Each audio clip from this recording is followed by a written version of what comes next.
जय शिवराय मित्रांनो, स्वागत आहे तुमच्या लाडक्या भावाच्या विनोदी विनोद ब्लॉग या यूट्यूब चॅनलमध्ये. आणि मंडळी, तर आता आपण चाललो आहे मुर्डीमध्ये. आणि मुर्डीमध्ये आहे ना, नवीनच गणपती बाप्पाचं मंदिर बांधलेलं आहे. तर आपण जातो आहे तिकडे. तर 4-5 दिवस कार्यक्रम चालूच आहे आणि आपल्याला काय जायला वेळ मिळत नव्हता. तर आता रात्रीचं चाललो आहे आणि तिकडे आता संध्याकाळचं आहे ना कीर्तन आहे. तर बघूया, आपण मंदिरसुद्धा बघूया, गणपती बाप्पाचं दर्शन घेऊया. आपल्या सर्वांना तर माहीतच आहे, आपला आंजर्ले गावातील काड्यावरचा गणपती अगदी प्रसिद्ध आहे. आणि त्याचबरोबर आता आंजर्ले गावाला लागूनच मुर्डी गावातसुद्धा गणपती बाप्पाचं नवीन मंदिर बांधलेलं आहे. तर तिथे आपण जाऊन बघणार आहोत मंदिर कसं बांधलं आहे. अगदी मी सुद्धा व्हिडिओमध्ये पाहिलं, फोटोमध्ये पाहिलं, खूप सुंदर प्रकारे मंदिर बांधलेलं आहे. तर आता आपण प्रत्यक्षपणे जाऊन तिथे पाहूया मंदिराची संरचना कशी केली आहे. आणि बाप्पाचं दर्शनसुद्धा आपल्या सर्वांना आपल्या व्हिडिओच्या माध्यमातून होणार आहे. तर चला पाहूया.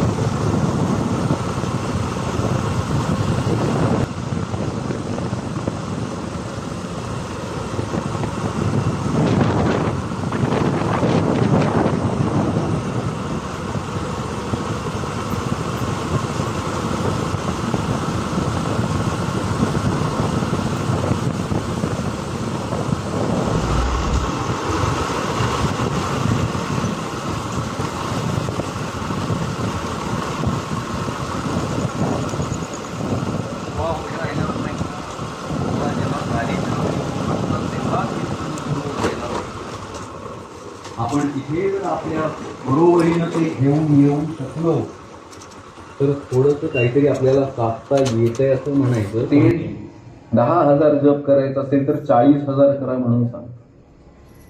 आणि त्यांना विचारलं की का हो, हा तर 10,000 करायचा असतो ना, तर ते सांगतात युग चौथा आहे, चौपट केल्यानंतर एकपट मिळतं. सद्गुरूनं चौपट कराल तेव्हा एकपट मिळेल. आजच्या काळामध्ये एवढा वेळ आहे कुणाला ध्यानाला बसायचं, तर तितका वेळ नाही. त्यासाठी अपेक्षित जी शांतता आहे ती शांतता नाही. ते कर्णपिशाच आपल्या मागे लागलेलं आहे. म्हणजे ते मागे लागले म्हणण्यापेक्षा त्याच्या माध्यमातून लोक मागे लागले. ते चुकवायचं का ध्यान करायचं? हे करता करता आपलंच ध्यान व्हायचं अशी परिस्थिती. ध्यान बाजूला राहायचं आणि आपणच ध्यान म्हणून प्रसिद्ध व्हायचं अशी परिस्थिती आहे.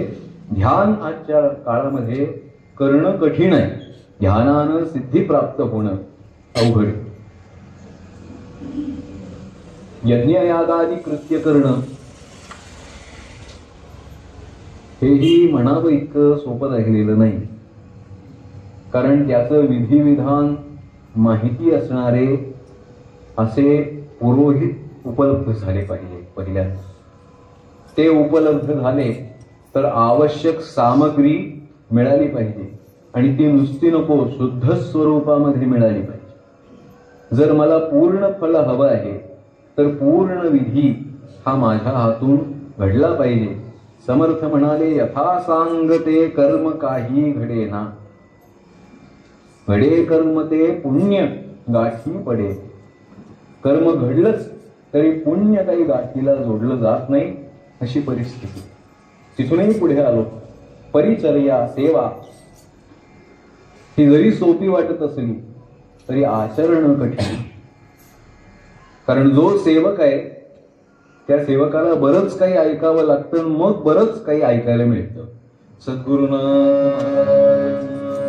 मला कळेल, बरंच ऐकावं लागतं आणि मग बरंच मिळतं.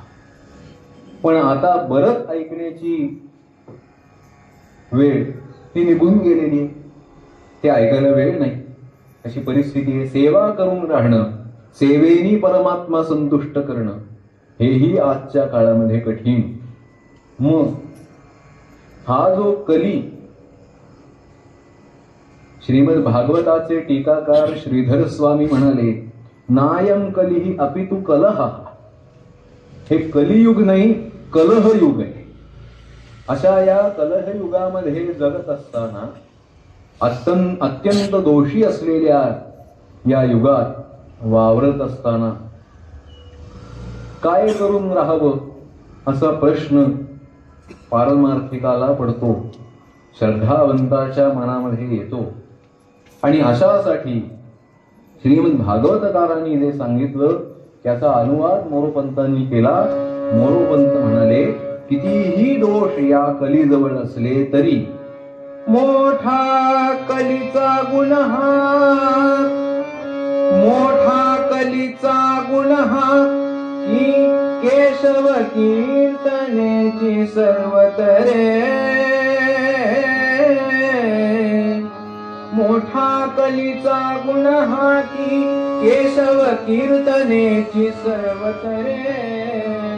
राजा हरिचरिताचे, राजा हरिचरिताचे गाणे हे वज्रपाप पर्वत रे. रामा रामा रामा हरे हरे रामा रामा रामा रामा सीतापते रामा रामा रामा रघुत्तमा रामा. या कलियुगामध्ये तरुण जाता येतं. राया हरिचरिताचे गाणे हे वज्रपाप पर्वत रे. अनंत दोष जरी कलीचे असले तरी त्याचा एक मोठा गुण आहे.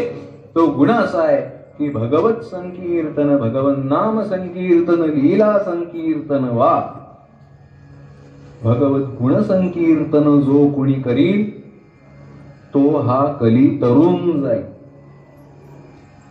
असा गुण असलेलं हे जे कलियुग आहे, त्या कलियुगामध्ये तारकाश्रम स्वामी महाराज म्हणाले, जो विचारवंत आहे, संत आहे, तो संत सज्जन साधू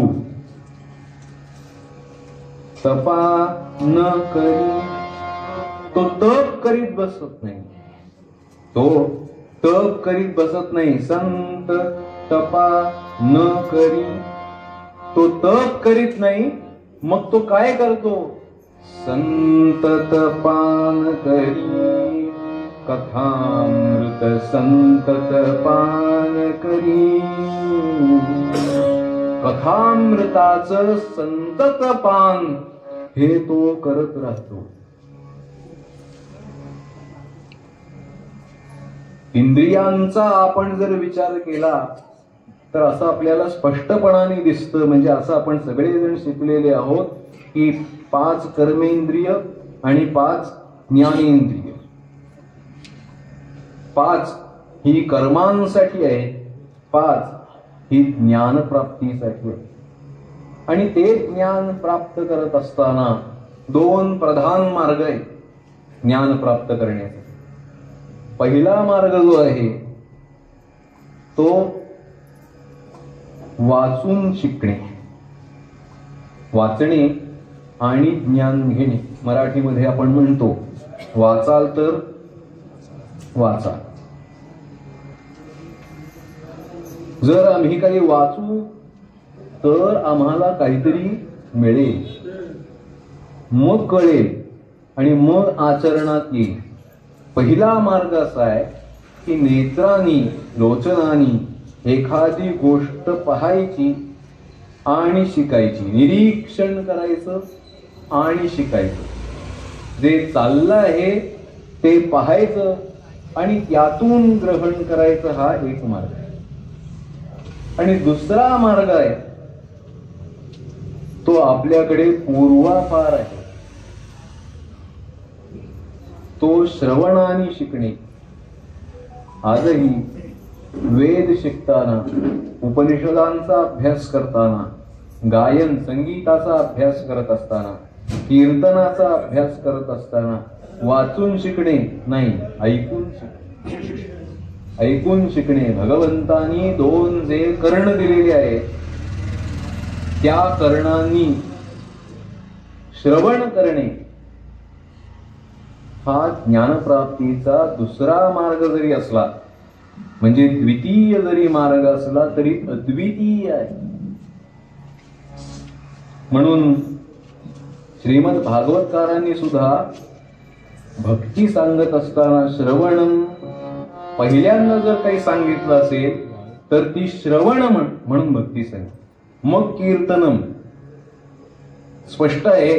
कीर्तन कधी येतं? जेव्हा श्रवण भरपूर होतं तेव्हा. सद्गुरुनाथ महाराज की अनंत गुण म्हणाल त्यांचे नोहे श्रवण.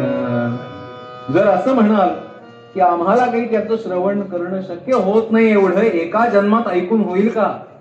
अहो, एक भागवत ऐकायचं म्हटलं तर 7 दिवसात पूर्ण होत नाही ऐकून. जेवढा वेळा मी देतोय तेवढ्या वेळात ते पूर्ण होत नाही. सांगूनही पूर्ण होत नाही, ऐकूनही कळत नाही, अशी परिस्थिती आहे. कारण 18,000 श्लोक एका भागवताचे अशी 18 पुराण व्यासांनी रचली आणि प्रत्येक पुराणाची श्लोक संख्या ही वेगळी आहे. मग या कथा ऐकायच्या संपूर्णपणे ध्यान देऊन अवधान देऊन जर ऐकायच्या तर कसं शक्य आहे? जन्म कर्मे हरीचे अनंत गुण म्हणाल त्यांचे नोहे श्रवण. त्याचं श्रवण घडत नाही असं म्हणाल तर मग काय करावं? लोक प्रसिद्ध जे पुराण श्रवण करावे अत्यादरे.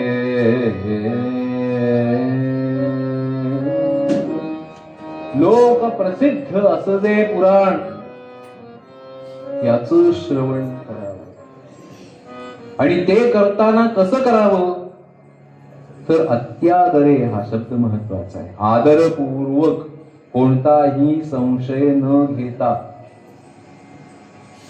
कथा आपल्याला माहिती असेल पण पुनरुक्ती करतो. दरबारामध्ये मूर्तिकार 3 मूर्त्या घेऊन आला. खाविंदांसमोर मूर्त्या ठेवल्या. एक कटाक्ष त्याच्याकडे टाकला आणि खाविंद म्हणाले, अरे मूर्तिकारा, या 3ही मूर्त्या तू सारख्याच करून आणल्या आहे. 3 वेगवेगळ्या तरी आणायच्या होत्यास. 3 सारख्या मूर्ती आणल्यास कशासाठी?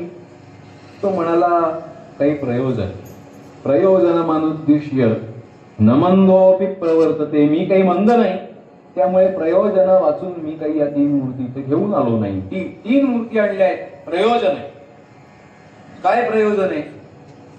तेच तर तुम्ही ओळखायचंय म्हणून 3 समोर ठेवले आहे. यात काय भेद आहे तो तुम्ही ओळखायचा आहे. आता आली का पंचायत? आतापर्यंत इतकंच कळत होतं की 3ही सारखे आहे. यांच्यात भेद शोधायचा कसा? खाविंदांनी बिरबलाला बोलवून आले पंडितराज सभेमध्ये. एक करा, या मूर्तींमध्ये काय भेद आहे ते बघा. ठीक आहे, बघतो. 8 दिवसाची मुदत मला द्या. दिली. तो मूर्तिकार त्या नगरामध्ये निवास करतोय. 8 दिवस झाले. दरबार भरला. दरबारामध्ये 3ही मूर्ती पुन्हा आणून ठेवल्या गेल्या. आणि त्या 3 मूर्त्यांपैकी उजवीकडची जी मूर्ती होती ती मूर्ती सर्वश्रेष्ठ आहे असं बिरबलाने सांगितलं. सगळ्यांना प्रश्न पडला की ही मूर्ती सर्वश्रेष्ठ आहे असं कशावरून म्हणतोय बिरबल? खाविंदांना सुद्धा हा प्रश्न आहे. मूर्तिकार हे प्रश्न करतोय की तुम्ही कशाच्या आधारावर ही चांगली आहे म्हणता? तो म्हणाला, मी 8 दिवसांची जी मुदत मागून घेतली होती त्यामध्ये काही प्रयोग केले आणि तसा प्रयोग मी तुम्हाला आता करून दाखवतो असं म्हणून आपल्याजवळ असलेली तांब्याची तार त्यांनी बाहेर काढली. डावीकडची जी मूर्ती होती त्या मूर्तीच्या कानाजवळ त्यांनी ती तार नेली आणि आत घातली. तो या कानामधून घातलेली तार दुसऱ्या कानामधून बाहेर पडली. इकडनं तार घातली, इकडून बाहेर पडली. दुसरी जी मूर्ती होती मधली, त्या मूर्तीच्या कानाजवळ तार नेली, त्या कानामध्ये तार घातली तर ती तोंडा वाटे बाहेर पडली. आणि तिसरी जी मूर्ती होती त्या तिसऱ्या मूर्तीच्या कानामध्ये जेव्हा तार घातली तेव्हा ती मुखाही वाटे बाहेर पडली नाही आणि कानाही वाटे बाहेर पडली नाही. बाहेर पडायला तिला मार्गच नव्हता, ती हृदयापर्यंत जात होती त्या मूर्तीच्या. बिरबलाने सांगितलं, हा पहिला प्रकार जो आहे डावीकडचा, असे लोक जगामध्ये खूप आहेत. ते या कानाने ऐकतात आणि इकडून सोडून देतात. काय ती म्हण आहे, पण आता उच्चारली की लगेच अॅट्रॉसिटी होते. सद्गुरुनाथ महाराज एवढे दुबळे आम्ही कधीपासून झालो हेच कळत नाही. ज्याचा अभिमान वाटायला पाहिजे त्याची आता लोकांना लाज वाटायला लागली. दुर्दैवाने अशी परिस्थिती आहे, परंतु त्याच्यावर मात करत आपल्याला पुढे जायचंय. आणि मी येणार 2 तासांसाठी, तुम्हाला अडचणीत टाकून कशाला जाऊ. सद्गुरुनाथ. त्यामुळे ती म्हण आहे मराठीत, तुम्ही तुमच्या मनात स्मरा, उच्चार करू नका, वाटलं तर घरी गेल्यावर आपसात करा. तशी स्थिती. ऐकतो आणि सोडून देतो, उपयोग शून्य.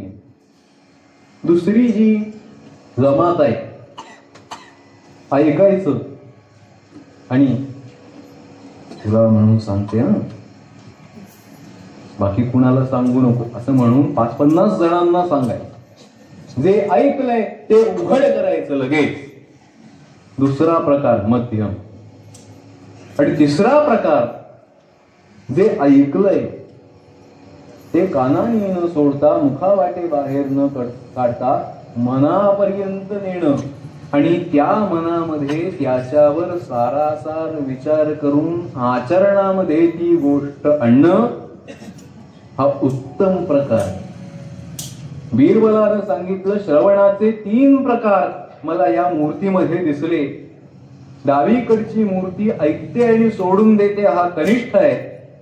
ऐकते आणि बोलते, हा मध्यम आहे. आणि जे ऐकलंय ते मनापर्यंत नेते, हा उत्तम आहे. उत्तम श्रवण कोणतं, तर त्या मूर्तीप्रमाणे जो श्रवण करतो, म्हणजे भगवत कथा ऐकतो आणि त्याच्याप्रमाणे करण्याचा प्रयत्न करतो. फक्त त्यातही एक पथ्य आहे. ते पथ्य असं आहे की रामावताराच्या कथा ऐकाव्यात आणि त्याप्रमाणे वर्तावे, आणि कृष्णावताराच्या कथा ऐकाव्यात आणि त्याच्यावर मनन करावे, वर्तन करू नये. सद्गुरुनाथ महाराज. कारण आहे की ती पूर्ण कला आहे त्या ठिकाणी. तसं वागणं तुम्हा आम्हाला शक्य नाहीये व्यवहारामध्ये. जिथे मर्यादा पुरुषोत्तम आहे, इकडे अमर्यादा पुरुषोत्तम. त्यामुळे मर्यादा पुरुषोत्तम असलेल्या श्रीरामाचं चरित्र हे ऐकून त्याप्रमाणे करण्यासारखं आहे, आचरण्यासारखं आहे. अनंत कथा ह्या आम्हाला अशा ज्ञान देणाऱ्या प्राप्त होती आहे. तेव्हा त्या श्रवण कराव्या आणि त्याप्रमाणे वर्तावं. हे करत असताना जर चांगल्याची संगत प्राप्त झाली तर मणिकांचन दुःख शर्करा योग असं म्हणतात, तसं होईल. कारण असं आहे, सत्संगे शास्त्र श्रवण, सत्संगे शास्त्र श्रवण, सत्संगे शास्त्र श्रवण, कथायां निश्चयामती. पथ्य आहे हे श्रवण करताना. पहिलं असं आहे की जे काही मला श्रवण करायचंय, सच्छास्त्र श्रवण, ते करत असताना, कथा श्रवण, लीला श्रवण करत असताना विश्वास महत्वाचा आहे. संशय धरून ऐकता कामा नये. हे असं झालं असेल का मनामध्ये विचार आणून ऐकायचं नाही, उपयोग होत नाही. म्हणजे अंधविश्वास ठेवून ऐकायचं असंही नाही, पण आपल्या भाषेत सांगायचं, सगळ्यांना समजेल अशा भाषेत सांगायचं, तर मलाच सगळं काही कळतंय असा आविर्भाव आणून ऐकायला नाही बसायचं. विश्वास हा गुरुवाक्येषु, गुरूंनी सांगितलंय ना, श्रेष्ठांनी सांगितलंय ना, त्याच्यावर विश्वास ठेवणं हे माझं काम. स्वस्मिन दीन भावना. दुसरं असं आहे की मी दीन आहे. दीन कुणाला म्हणतात? भवानी होरपळून गेलेला, प्रपंचानी ज्याचं मन दग्ध झालेलं आहे, तो मला यातून मुक्तीचा मार्ग कसा मिळेल असा विचार करणारा जो कोणी जीव आहे त्याला दीन असं म्हणतात. ते दीनत्व आपल्याकडे घेऊन, कनिष्ठता आपल्याकडे घेऊन, मनोदोष जयच, आणि मनोदोष जे आहे त्यांच्यावर विजय प्राप्त करून कथेमध्ये निश्चलमती ठेवून ती कथा श्रवण केली पाहिजे. ही पथ्य पाळून जो कथामृताचं पान करतो आणि संतत करतो, सतत करत राहतो, त्याच्या बाबतीत काय होतं? मुक्तची झाले बहुजन येणे. महाराज सांगतात या श्रवणाने आजपर्यंत अनंत लोक मुक्त झाले. अरे त्या परीक्षितीसारखा राजा ज्याच्या हातून अपराध झालेला आहे, सप्तदिनामध्ये ज्याला आता मृत्यू येणार आहे, अशाला सुद्धा मुक्तीपर्यंत नेण्याचं सामर्थ्य या भगवत कथामृताचं आहे. म्हणून संतत पान करी, म्हणून त्या कथामृताचं संतत पान तू कर. कारण श्रवणी गोड. ही कथा कशी आहे तर ऐकताना गोड आहे, तशी गातानाही गोड. श्रवणी गोड वर्णनी गोड आहे, परमामृत लहरी संतत पान करी. अमृताच्या लहरी जशा उठाव्यात तशा श्रवणाला आनंद देणाऱ्या या कथा आहेत. माझ्या मराठीमध्ये सांगू, महाभारतातला कर्ण हा कधीही कृष्ण रूप झाला नाही, कारण त्याचं वैरच होतं. महाभारतातला कर्ण हा कधीही कृष्ण रूप झाला नाही, पण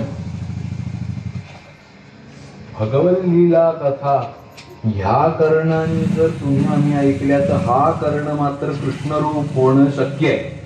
हा चमत्कार घडवण्याचं सामर्थ्य कथामृतामध्ये आहे, त्याच्या श्रवणामध्ये आहे. म्हणून कथामृत संतत पान करी. आणि शेवटच्या चरणामध्ये महाराज म्हणतात, दीनपणाने सेविसी जरी तू, दीनपणाने तू जर हे श्रवण करीत राहिलास, सेवन करीत राहिलास, तर तुला सुद्धा मुक्त करील हरी. तो हरी तुला मुक्त करील. आणखी त्याच्यामध्ये आहे मुक्त करी लहरी. लहरी असले आणि लहरी असल्या तरी मुक्त करील हरी. म्हणून कथामृत संतत पान करी. म्हणून भगवत कथामृताचं सतत पान हे केल्याशिवाय नको. सूत्र म्हणून बोलायला घेतलेला जो श्लोक आहे त्या श्लोकामध्ये हे सूत्र श्लोककार सांगतात, हा अत्यंत गहन असा संसार तरुण जायचा असेल तर भगवत लीला कथांशिवाय दुसरं साधन नाही. त्याचा आधार घ्यावा आणि मुक्तिपदापर्यंत आपण जावं, हेच श्रेयस्कर आहे. म्हणून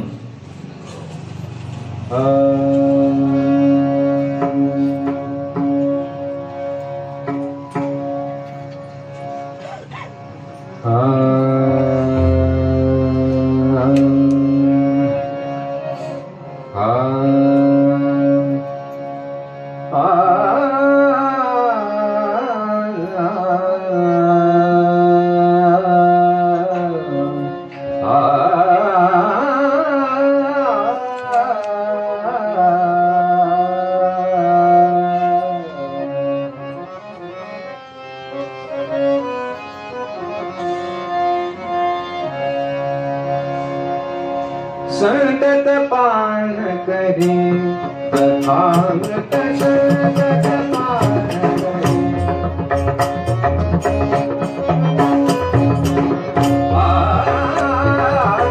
संतत पान करी संतत पान करी. इकडे देवीदास आणि इकडे भालचंद्र, त्यामुळे मला काही काळजी नाही. संतत पान करी हे बाळवृत्ती घेऊन राहणारे आणि हे दातार आहे. संतत पान करी संतत पान करी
संतत पान संतत पान करी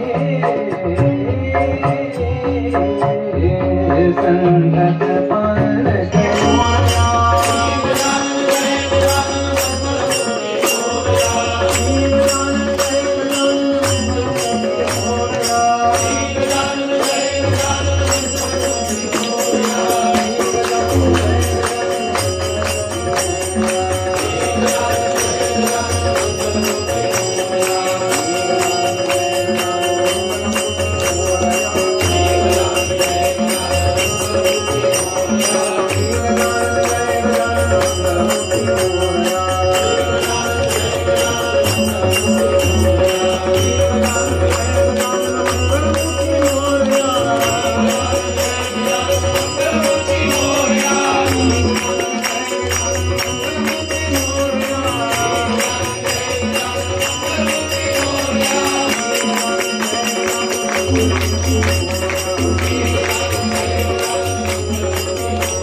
नाही. एकदा पुढं टाकलेलं पाऊल मागे घेणं ही आमच्या गृहाची रीती नाही. ती मला शोधवणारी सुद्धा नाही. आणि नुसतं पाऊल मागे घेणं नव्हे, एकदा पुढे पाहू लागणाऱ्यांनी मागचा विचार जास्त करू नये. पण असं काय करता? पूर्वी घडलेलं वृत्त हे भविष्यासाठी उपयुक्त असतं का नाही? हे जरी खरं असलं तरी सुद्धा या क्षणी आता विचारापासून परावृत्त होणं हे मला शक्य नाही. तेव्हा मी निघालोय. तुला तुझ्या इच्छेनं जसं कालयापन करायचंय तसं जरूर करता येईल. नाही महाराज, असं होणार नाही. तुमच्या वाचून मी इथे सुखाने राहू शकेन असं तुम्हाला वाटतंय? हे घडणार नाही.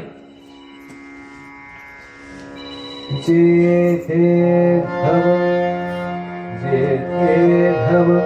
तेथ सती, जेथे धव तेथ सती, ही तो आहे पतिव्रतारी. जिथे पती त्याच्या पाठोपाठ पत्नी यालाच पातिव्रत्य असं म्हणतात. जेथे धवतेथ सती ही तो आहे पतिव्रता रीती. तारक धर्म स्त्रिया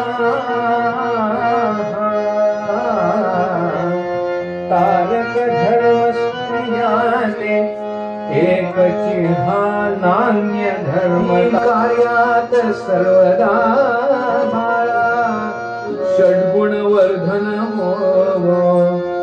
षड्गुण वर्धन होवो वाहू नको षडरी क्षोभ बाळा.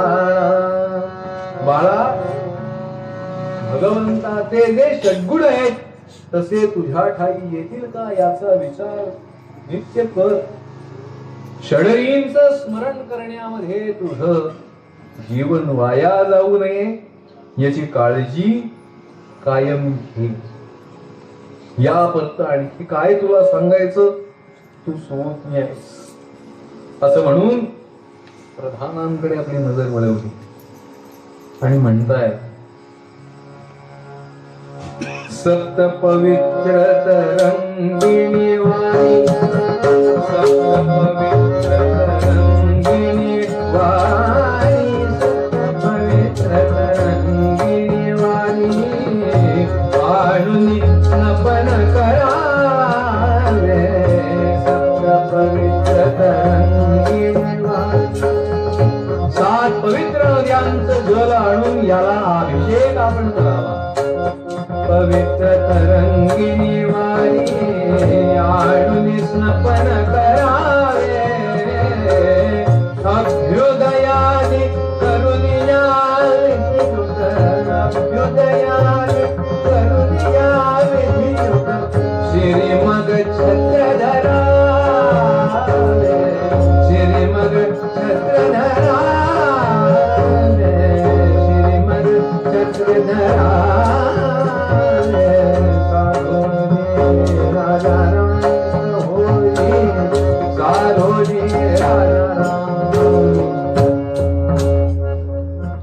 गणेश स्मरण पुण्याहवाचन अभ्युदय इत्यादी विधी करून अभिषेक करून याच्या मस्तकावर आपण छत्र धरावं असं म्हणून महाराजांनी आपल्या मस्तकीचा मुकुट काढला आणि या हेमकंठाच्या मस्तकावरती घासला.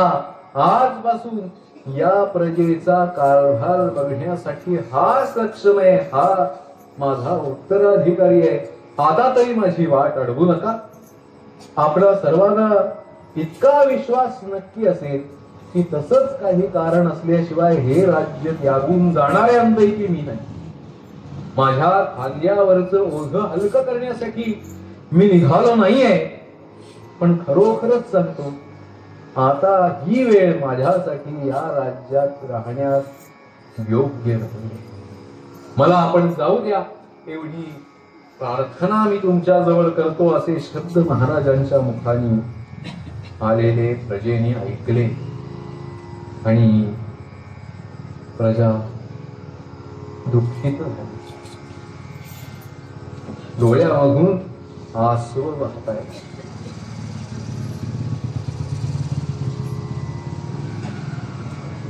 पुन्हा एकदा पुत्र पायाशी आला, नमस्कार केला आणि मिठी मारून म्हणतोय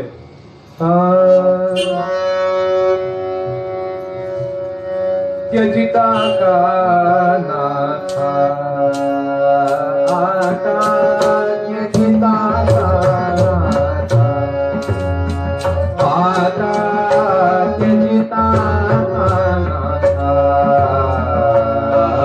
करताच एके दिवशी या कामंदाला मृत्यू आला.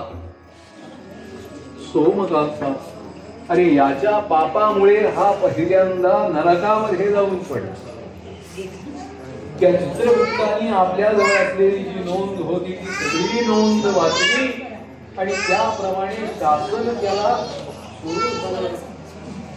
राजा हा कामंता म्हणजे दुसरा तिसरा कोणीही नसून पूर्वजन्मीचा तू आहे.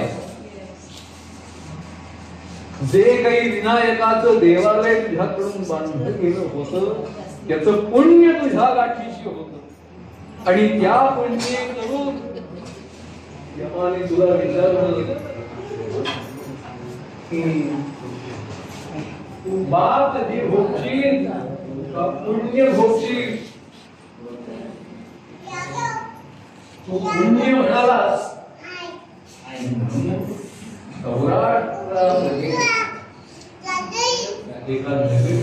तर बघतोय मित्रांनो, आपण इकडे मंदिराच्या समोरच अगदी कीर्तन चालू आहे आणि आपण मंदिरात आतमध्ये गणपती बाप्पाचं दर्शन घेतलेलं आहे आणि मंदिराची सजावट सुद्धा आपण बघतोय. तर जवळजवळ कीर्तन संपन्न होत आलेलं आहे, कीर्तनाचा कार्यक्रम. त्याग करून मग घरी जा.